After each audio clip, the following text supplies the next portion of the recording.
Ads లేకుండా latest episodes చూడండి.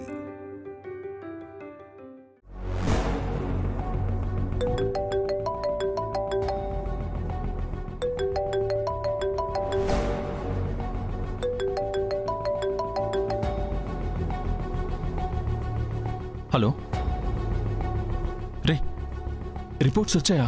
వచ్చాయిరా. రే రే, నాకు ప్రాబ్లం ఉంది కదా, రాధిక ఏం తప్పు చేయలేదు కదా? హలో రే, మౌనంగా ఉన్నావేంట్రా? నువ్వు చెప్పే మాట కోసం నేను ఎంత ఎదురు చూస్తున్నానో తెలుసా? రే, దయచేసి నాకు ప్రాబ్లం ఉందని చెప్పరా. రే, దయచేసి నాకు ప్రాబ్లం ఉందని చెప్పరా. నువ్వు లేదని చెప్తే నేను తట్టుకోలేనురా. ప్లీజ్ రా, త్వరగా చెప్పు. టెన్షన్తో నా నరాలు తెగిపోయేలా ఉన్నాయి, చెప్పు. సారీరా కైలాష్.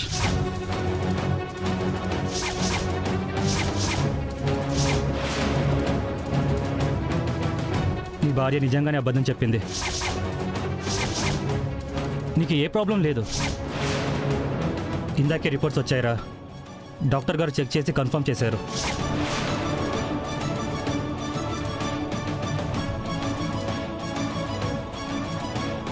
ఐ థింక్ నీ వైఫ్ ఏదో ఒక విషయంలో తప్పు చేస్తుందిరా. అందుకే నీకు అబద్ధం చెప్పి నిన్ను మోసం చేస్తుంది.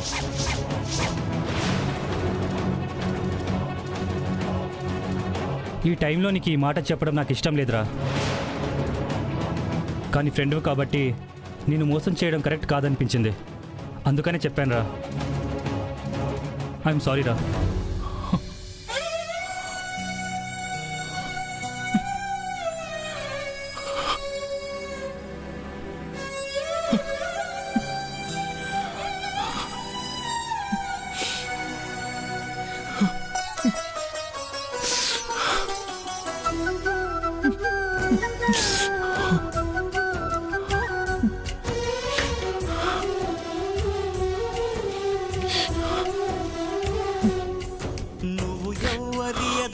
పూల ఋతువై ఎప్పుడు వస్తావు? నిన్ను నమ్మిన జతలో నవ్వులు చిదిమి ఎందుకు పోతావు? తెలియదే ఎవరికి, తేలదే ఎన్నటికి. అందుకే నీ కథకి అంతులేదెప్పటికీ. తీరాలు లేవే ప్రేమ నీ దానికి.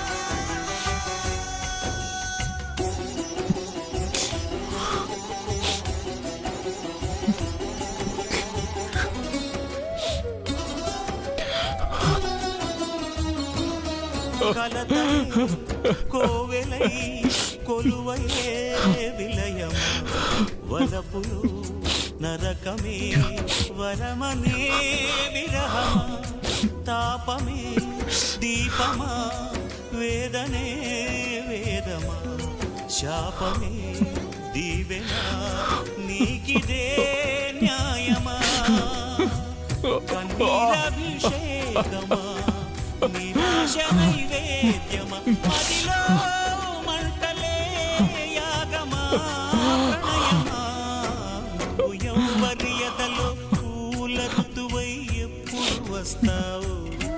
నేను నమ్మిన జతలో నవ్వులు చిదిమి ఎందుకు పోతావు?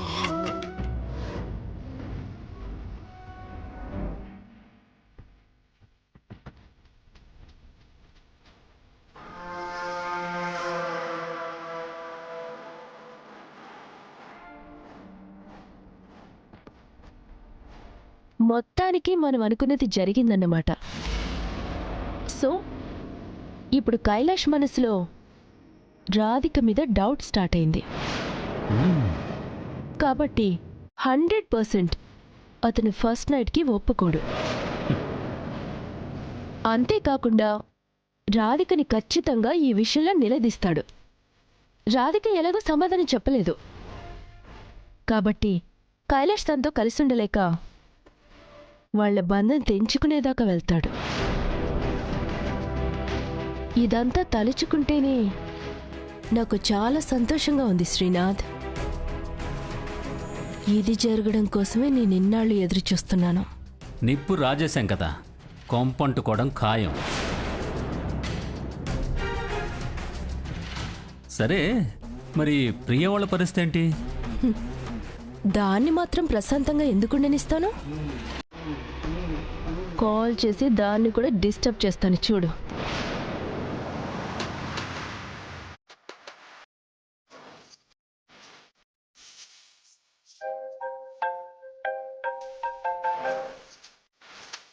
ఏయ్, నీకు పని పట్టలేదా? ఎన్నిసార్లు చెప్పినా చేస్తావండి నువ్వు. చూడు, ఈ జన్మలో నేను నా భర్తను అనుమానించడం అనేది జరగదు. అనవసరంగా నీ టైం వేస్ట్ అవ్వడం తప్ప నీకు బొరిగేది ఈ ఉండదు. కాబట్టి ఇంకొకసారి నాకు ఫోన్ చేయకు, అర్థమైందా? అర్థం కావాల్సింది నీకు కదా ప్రియా. ఎన్ని రోజులని నా భర్త అని అతన్ని వెనకేసుకొచ్చి నీ అనుమానాన్ని కప్పిపుచ్చుకుంటావు? పైగా నువ్వు నా భర్త మీద నాకు అనుమానం లేదు అని ఎంత మొత్తుకున్నా లోపల ఆ అనుమానం తేల్చుకోవాలని ఎంత ఆరాటపడుతున్నావో నాకు మాత్రమే తెలుసు. నీ శ్రేయోభిలాషిగా నీకొక విషయం చెప్పనా? నీ భర్త వల్ల నీకు కష్టం తప్పదు. నీ మనసులో నీ భర్తని దేవుళ్ళ కొలుస్తున్నావు కదా, కానీ అదే మనసు నీ భర్త వల్లే గాయపడుతుంది. నిజం తెలిసిన రోజు ఆ మనసు ముక్కలవడం ఖాయం. ఆ బాధ నువ్వు భరించలేవు ప్రియా. అందుకే అంత దూరం తెచ్చుకోవద్దు అని హెచ్చరిస్తున్నాను. వెళ్ళి నీ భర్తని నిలది, అప్పుడే నీ సమస్యకి సొల్యూషన్ దొరుకుతుంది. ఏయ్, పిచ్చి పిచ్చిగా వాక్కు. నీ వల్ల నా మనసులో అనుమానం కలుగుతుందేమో, కానీ ఆ అనుమానం వల్ల నేను నా భర్తని దూరం చేసుకుంటానని మాత్రం నువ్వనుకోకు.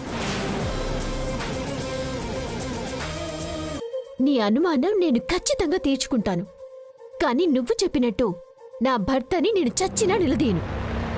నేను ఏం చేయబోతున్నానో తెలుసు నాకు. మా ఆయన్ని ప్రేమించిన వ్యక్తి ఎవరైతే ఉందో ముందు ఆ అమ్మాయిని వెతికి పట్టుకుంటాను. వాళ్ళ మధ్య ఉన్న ప్రేమ, వాళ్ళ మధ్య ఉన్న బంధం అన్నింటి గురించి వివరంగా ఆరా తీస్తాను. ఒకవేళ అమ్మాయి తప్పు చేస్తుందని తెలిస్తే తనని అక్కడికక్కడే పాతరేస్తాను. అలా కాక ఆ అమ్మాయి తప్పు లేదని తెలిస్తే మాత్రం అప్పుడొచ్చి నీ అంత చూస్తాను, గుర్తుపెట్టుకో.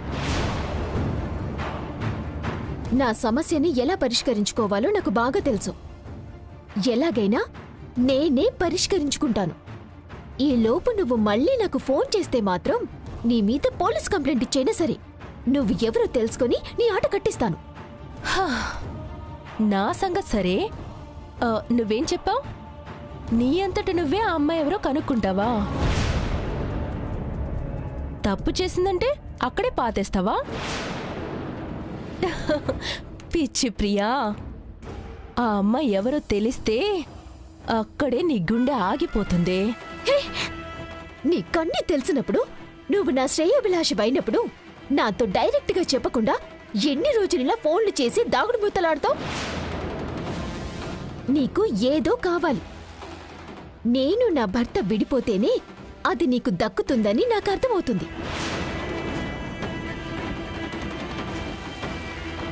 అందుకే నువ్వు నేరుగా మా ముందుకి రాకుండా ఇలా ఫోన్లు చేసి దొంగ తిరుగుడుగా మాట్లాడుతూ నన్ను ఇరిటేట్ చేస్తున్నావు.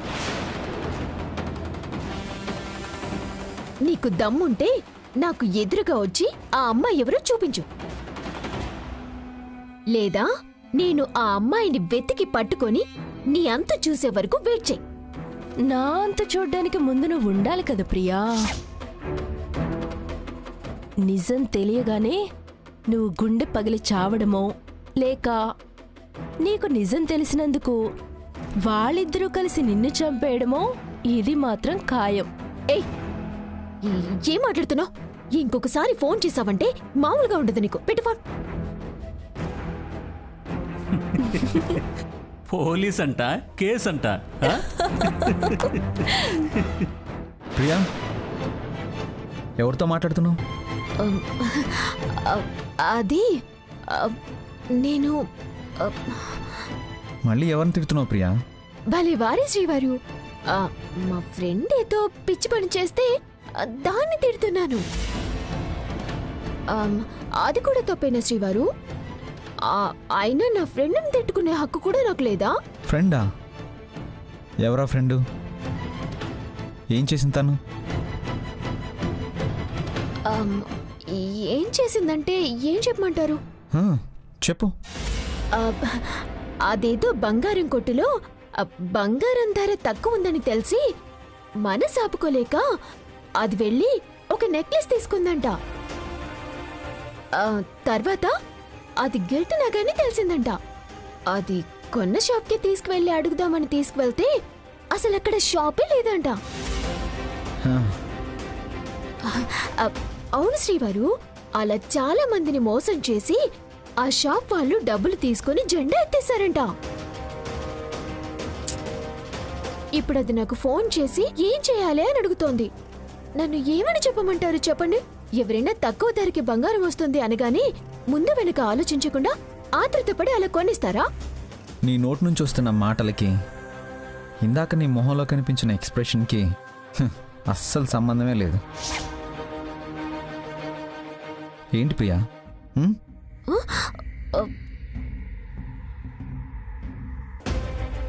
నువ్వు ఫోన్లో తిడుతున్నప్పుడు ఏదో సీరియస్ విషయం అన్నట్టు అనిపించింది, కానీ నువ్వు చెప్పింది వింటుంటే చాలా సిల్లీగా అనిపిస్తోంది. నీ మీద నాకు కొంచెం డౌట్గా ఉంది ప్రియా.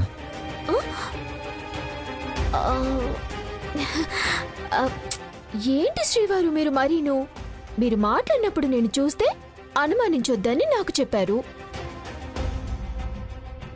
కానీ నేను మాట్లాడినప్పుడు మీరు నన్ను అనుమానించొచ్చా? ఏదెక్కడ న్యాయం శ్రీవారు? ఆమమ్మా తల్లి, ఆ విషయంలో మాత్రం నీకు నాకు లింక్ పెట్టద్దు. నువ్వు ఎవరినైనా తిట్టుకో, ఏమైనా చేసుకో, కానీ నన్ను నా చుట్టూ ఉండే వాళ్ళని మాత్రం అస్తమానం అనుమానించి ఇబ్బంది పెట్టద్దు. ఓకేనా?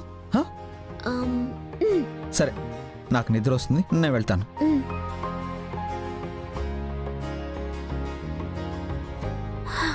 అమ్మయ్యా, శ్రీవారు వినేసారేమో అనుకొని తెగ టెన్షన్ పడ్డాను. అయినా దీని టార్చర్ ఎక్కువైపోయింది. నేను వెంటనే ఎంక్వైరీ స్టార్ట్ చేయాల్సిందే.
ఏరా మనవడా,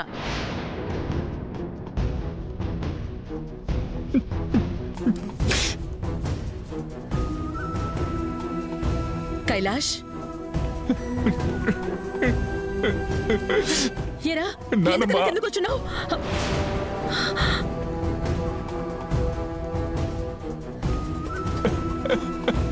కైలాష్, ఏమైంది నాన్న? కైలాష్, కైలాష్, ఏమైందిరా? ఏరా ఏడుస్తావేంట్రా? దేనికి? ఏంటి కైలాష్, ఏమైందిరా? నిన్నెప్పుడు ఇలా చూడలేదా నేను? ఏం జరిగింది నాన్న? చెప్పరా. నేను మోసపోయాను నానమ్మ, మోసపోయాను.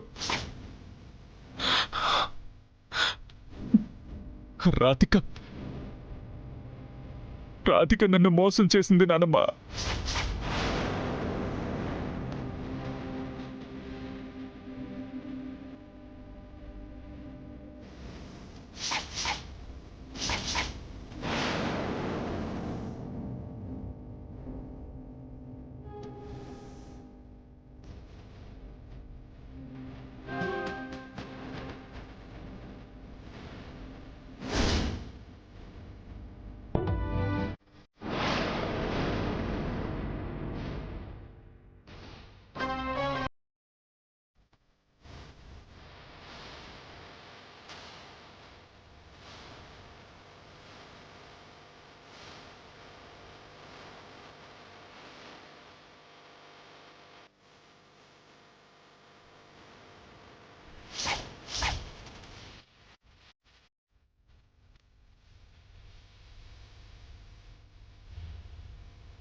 కావాలని డాక్టర్తో అబద్ధం చెప్పించి ఇన్ని రోజులు నాకు దూరంగా ఉంది నానమ్మ.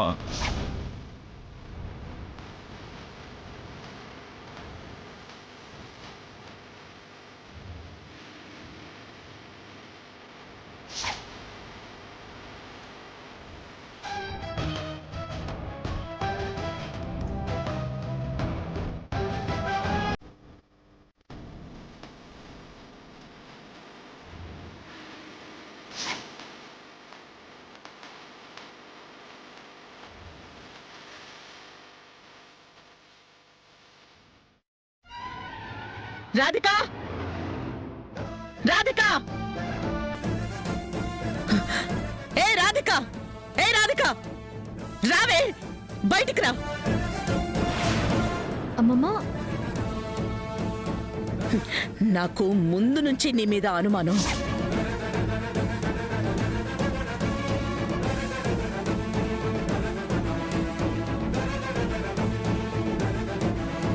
నువ్వేదో కారణంతో నా మనవణ్ణి దూరం పెడుతున్నావు అనుకున్నాను కానీ నీ వెనక ఇంత కుట్రుందని తెలుసుకోలేకపోయాను. అమ్మమ్మ, ఇప్పుడు ఏమైందని మీరు ఇలా మాట్లాడుతున్నారు? నేనేం చేశాను? ఏం చేసావా? మోసం చేసావు, ద్రోహం చేసావు,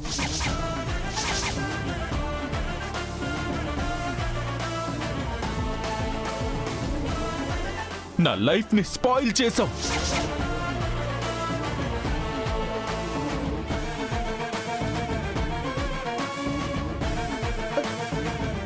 నేనా? మరి కాక ఎంత నమ్మించావు నువ్వు? ఛీ!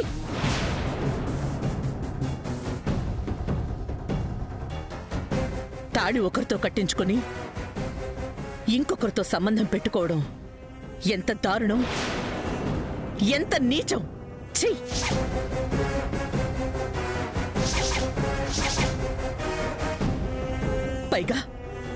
పైగా నా మనవడికి లేని రోగాన్ని అంటగట్టి వాణ్ణి బొమ్మని చేసాడించావు కదే.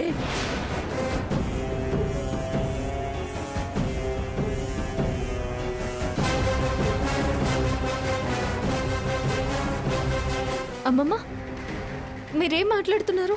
ఏ నిజం బయటపడిందని భయంగా ఉందా? ఏంటో నిజం చెప్పండి ముందు. నువ్వు నన్ను సంసారానికి పనికి రాను అని ఆడిన నాటకం.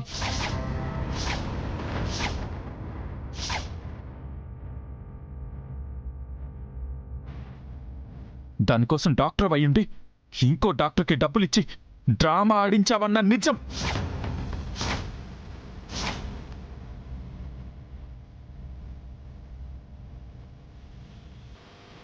ప్రతిసారి ఫస్ట్ నైట్ ని వాయిదా వేయిస్తూ దొరికిపోయేసరికి ఆ నేరం అలివేని అత్తయ్య చలపతి మావయ్య మీద తోసేసావన్న నిజం.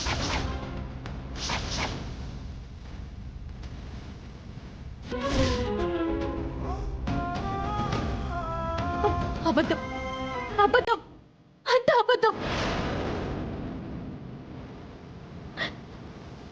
ఎవరు మిమ్మల్ని తప్పుతో పట్టిస్తున్నారు? అది నువ్వే.